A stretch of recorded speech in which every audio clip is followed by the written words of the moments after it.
You won't believe what just happened. Donnie McClurkin, the legendary gospel singer, has finally broken his silence, and this time, he's coming for Pastor Clarence McClendon. For years, McClurkin, known for his powerful testimony and deep faith, remained in the shadows of a story that no one saw coming. But now, the storm has burst open, and everything is being laid bare. What could have pushed him to speak out after all these years? Why now? And most importantly, what dark secrets are tied to this shocking revelation? Let me tell you, this isn't just another church scandal. It's something deeper, something more sinister than anyone could have imagined. This involves stolen charity funds, betrayal, manipulation, and connections that go back farther than anyone would expect. McClurkin, a voice of hope and faith for millions, is now accusing Pastor Clarence McClendon of far worse than just financial misconduct. What started as a simple accusation is now spiraling into something much darker, something personal. For years, Donnie McClurkin had been the epitome of resilience. His music, filled with messages of overcoming struggles, brought hope to so many. He spoke openly about his personal battles, including his journey with sexuality and faith. McClurkin made it clear that he had been delivered from same-sex attraction, something that became a cornerstone of his ministry. But what many didn't know, what no one could have predicted, was that behind the public image, there was something more complicated brewing beneath the surface. And at the center of this storm, Pastor Clarence McClendon, the very man who at one point had been a mentor, a friend. McClendon, known for his teachings on prosperity, divine favor, and success, had preached messages that uplifted and inspired many. But behind his words of prosperity and divine favor was something much darker.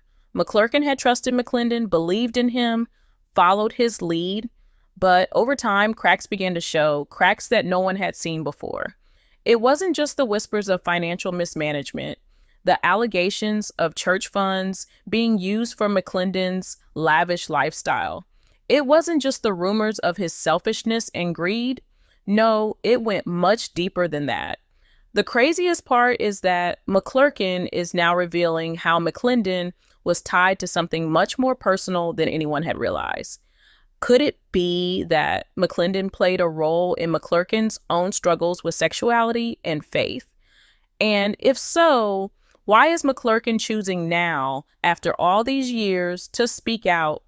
The tensions between them had been building for years, but it wasn't until a shocking event that McClurkin could no longer remain silent. A recent investigation into the church's finances revealed discrepancies that no one could ignore. Charity funds, which were meant to help struggling communities and support the needy, had mysteriously disappeared. The culprit? All fingers pointed to Pastor Clarence McClendon. But this wasn't the first time McClendon had been accused of misusing church funds. And yet, despite the accusations growing stronger, McClendon had remained silent. The silence only fueled the fire, leaving everyone questioning whether these claims were true. This wasn't just a financial scandal, this was much more personal. McClurkin, who had remained under intense scrutiny for his own past, was now stepping forward to expose what he called one of the biggest betrayals in gospel history. McClendon wasn't just accused of stealing money from the church. No, McClurkin's allegations went beyond that. He hinted at a connection, a personal betrayal that tied him to McClendon in ways no one could have imagined. What role did McClendon play in McClurkin's complicated journey? And why did McClurkin choose now to finally reveal the truth? You won't believe what happened next. The confrontation that no one saw coming. This wasn't just another story of a preacher caught in a scandal. This was about betrayal, manipulation, and a relationship that had been hiding in plain sight for years. The truth, once buried deep, was now coming to light, and it was more shocking than anyone could have guessed. And now, the question everyone is asking, What happens next? How deep does this scandal go? What secrets are still buried? And what is McClurkin about to reveal that will leave everyone speechless for years to come? The tension between Donnie McClurkin and Pastor Clarence McClendon had been building for years, but the tipping point came when McClurkin could no longer ignore the truth that was staring him in the face. For so long, McClurkin had kept silent, watching as McClendon's ministry grew in influence, power, and wealth. McClendon, a man of faith who once stood in front of his congregation preaching about prosperity and success, had seemingly risen to the top of the gospel world. His sermons on divine favor and the power of faith had struck a chord with millions. But behind the scenes, something darker was unfolding. McClendon's rise had been swift and spectacular. He had become a celebrity pastor, a darling of the church community, with a reputation for living the life of abundance that he so often preached about. But as his fame grew, so did the rumors about how he was using his platform. Questions began to surface. Was McClendon truly a man of God, or was he using the church's resources for his own gain? There were whispers that McClendon was living a double life, one that was far removed from the humble servant he portrayed on the pulpit. What made this story even more twisted was McClurkin's deep connection to McClendon. McClurkin had once looked up to McClendon, even sought his guidance and mentorship, but over time, things began to shift. McClurkin, who had always been open about his struggles with his sexuality and faith, began to realize that McClendon's influence on his life wasn't just spiritual, it was personal. McClendon's teachings on prosperity and success, which had once seemed so uplifting, now seemed to be part of a larger, more manipulative plan. You won't believe the shocking part. McClurkin, who had spent years defending his own controversial journey with faith and sexuality, now found himself confronting the man who had been a major influence on his life. McClurkin's own battles with identity and faith had been public, and for a long time, he had been criticized for his stance on homosexuality. But what people didn't know was that McClendon, who had played a pivotal role in shaping McClurkin's beliefs, might not have had the purest intentions. Could it be that McClendon was using McClurkin's struggles for his own gain? Was McClendon manipulating McClurkin's deepest vulnerabilities for his own agenda? The craziest part of this whole situation is that McClurkin had finally reached a breaking point. After years of watching McClendon build his empire on the backs of the faithful, McClurkin decided he had had enough. McClendon's financial scandals were just the tip of the iceberg. McClurkin was now alleging that McClendon wasn't just using church funds for personal luxuries, he was also using his power and influence to manipulate the people around him, including McClurkin himself. This was no longer just about money, it was about control. McClurkin had once been a disciple of McClendon, believing in his teachings, trusting in his guidance. But over time, McClurkin began to see the cracks in the facade. McClendon's wealth and power had grown to obscene levels, and it wasn't just church donations that were fueling his lifestyle. McClendon had used the money that was meant to help the poor, to aid the needy, and to support missions on private jets, expensive suits, and million-dollar homes. Church members who had faithfully donated to his cause began to question where their money was really going. The charity funds, which should have been helping communities in need, had mysteriously vanished. Where had all the donations gone? This is where it gets interesting. Despite all the growing rumors and accusations, McClendon had remained silent. He didn't defend himself. He didn't offer an explanation. Instead, he let the allegations swirl around him, letting the public perception of him grow darker. His silence spoke volumes, and many began to wonder, was there truth to these accusations? Why wasn't he defending himself? McClurkin, who had been under intense scrutiny for years because of his own controversial beliefs, was now stepping forward to expose McClendon. This was a man who had once trusted McClendon, who had looked to him for guidance. But now, McClurkin was calling him out for the misuse of church funds, for the manipulation of his followers and for his role in McClurkin's own internal struggles. What had happened to their once close relationship? How did it all go so wrong? The most shocking part of this revelation was that McClurkin wasn't just calling out McClendon for his financial misconduct, he was also revealing the hidden, personal connection between the two men. McClurkin was hinting at a dark past that tied him to McClendon in ways no one could have predicted. How deep did their relationship really go? Was McClendon's influence on McClurkin more than just spiritual? Was there something more manipulative at play?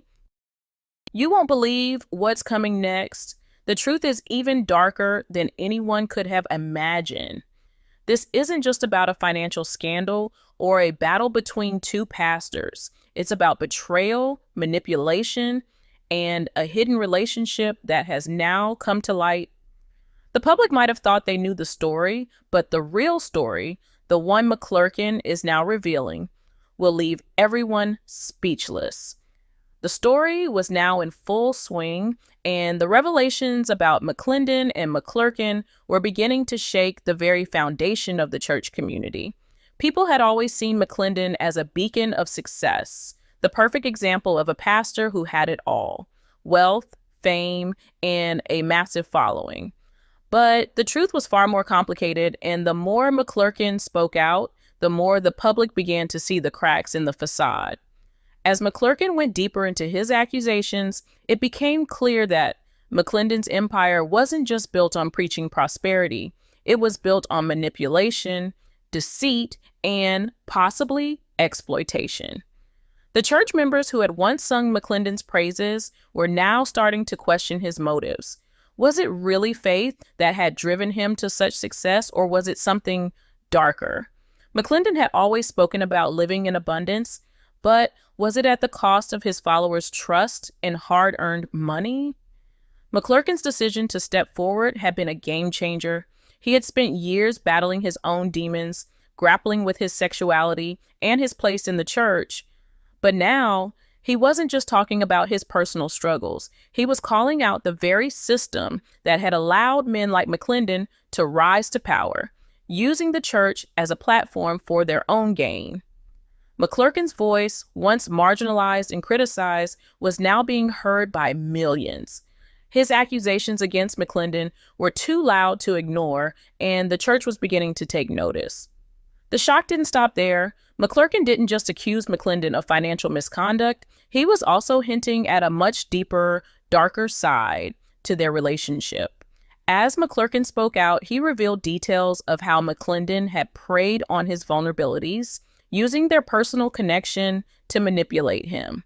McClurkin, who had always trusted McClendon as a mentor, now saw the truth behind the mask. McClendon had taken advantage of his insecurities, pushing him to the edge and using his weaknesses for his own advantage. But it wasn't just McClurkin who was affected by McClendon's manipulation. As more stories came to light, it became clear that McClendon's behavior wasn't an isolated incident. There were others who had fallen victim to his charm and charisma.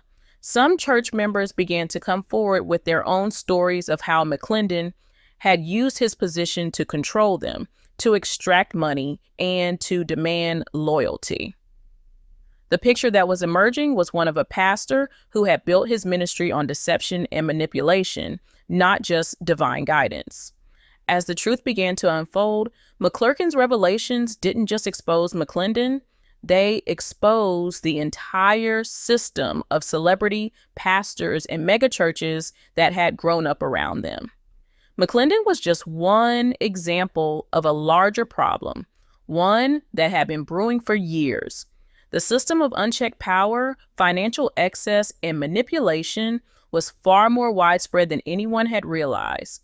McClurkin's voice was shaking the very foundation of this system, and no one could ignore it any longer. But the plot thickened even more when McClurkin began to speak about his own personal experiences with McClendon's influence. He revealed moments from their past that had been carefully hidden from the public. McClendon, it turned out, had been more than just a mentor. He had been a manipulator, someone who had used his position of power to get close to McClurkin in ways that crossed personal boundaries. The question on everyone's mind was this: how far had McClendon gone to control those around him, and what other dark secrets were buried beneath the surface? It didn't take long for people to start digging deeper into McClendon's past. As McClurkin's allegations spread, old stories began to resurface. There were whispers about McClendon's extravagant lifestyle, about the mansions, the private jets, and the lavish vacations, all funded by the donations of his loyal congregation. But the more people looked into McClendon's finances, the more questions arose. How had he amassed such wealth? Was it from legitimate sources, or was there something more sinister at play? The public was in a frenzy, trying to piece together the truth behind McClendon's rise to power. For so long, he had been a role model, a man who seemed to embody the teachings of the church. But now, as more details came to light, the image of the prosperous pastor began to crumble. McClurkin's accusations weren't just about money. They were about a system of control, a network of people who had been manipulated and taken advantage of, all in the name of faith. McClendon's silence was deafening. While the world was watching, waiting for him to respond, he chose to remain quiet. He didn't issue a statement. He didn't defend himself. He simply let the accusations swirl around him. For many, his silence spoke louder than words. It was as if he had nothing left to say, as if he knew that the truth was too damning to explain away. As the days went by, McClurkin's revelations continued to shake the church community to its core. More people began to come forward, sharing their own stories of how McClendon had used his position to control them. And with each new revelation, the picture of McClendon as a charismatic, prosperous pastor began to fall apart. What was once a story of faith and success was now turning into a tale of greed, manipulation, and betrayal. The story was far from over, and with each passing day, more details emerged. The question now was not just about McClendon, but about the entire system that had allowed him to rise to power. Could McClendon's empire survive the truth, or would it all come crashing down around him? Only time would tell. But one thing was for sure: the world would never look at McClendon or the church the same way again. As the storm surrounding McClendon continued to grow, a sense of disbelief began to spread throughout the church community. The faithful who had once supported him without question were now left grappling with the enormity of the accusations. McClurkin's brave expose had ignited a firestorm of public debate, and the whispers that had once been hushed in private corners were now spilling out for all to hear. How could they have missed it? How could they have been so blind to the truth that was now so painfully clear? For many members of the congregation, it was a moment of reckoning. The truth had come crashing down around them, and they could no longer ignore the warning signs they had once dismissed. There had been rumors, of course, but they had been easy to push aside until now. Now, with McClurkin's bold accusations and the growing evidence that McClendon had been living a double life, the reality of the situation hit hard. As the pressure mounted, McClendon's empire began to show signs of cracking. Church services that had once been packed with adoring followers now felt empty and strained. The familiar faces that had lined the pews each Sunday were now nowhere to be seen. Some members had quietly slipped away, unable to reconcile the man they had admired with the person McClurkin was describing. Others, however, were stuck in a difficult position. They had invested so much in McClendon and his teachings, and the thought of walking away from everything they had believed in was unfathomable. The sense of betrayal was overwhelming. In response to the growing backlash, McClendon remained largely out of sight, his silence now more deafening than ever. The media was relentless, constantly seeking answers, but McClendon refused to break his silence. For a man who had once been so outspoken, so quick to claim his power and authority, This silence only fueled the growing suspicion. Was he hiding from the truth, or was he simply waiting for the storm to pass? Meanwhile, McClurkin's popularity soared as his words reached more and more people. His revelations were making headlines everywhere, and the public began to see him not just as a whistleblower, but as a symbol of courage in the face of adversity. But with this newfound fame came its own set of challenges. McClurkin knew he had a responsibility now, not just to himself, but to the thousands of people who were looking to him for answers. The pressure to deliver the truth, to expose the full extent of McClendon's manipulation, weighed heavily on him. It wasn't just McClendon's followers who were shocked by the accusations. The church's leadership was also thrown into chaos. Many of the other pastors and leaders who had supported McClendon for years found themselves in a difficult position. Some tried to distance themselves, publicly disavowing him and condemning his actions. Others, however, dug in their heels, choosing to stand by him in the face of mounting evidence. The rift between those who believed McClurkin's story and those who remained loyal to McClendon was widening, and the church's unity was starting to crumble.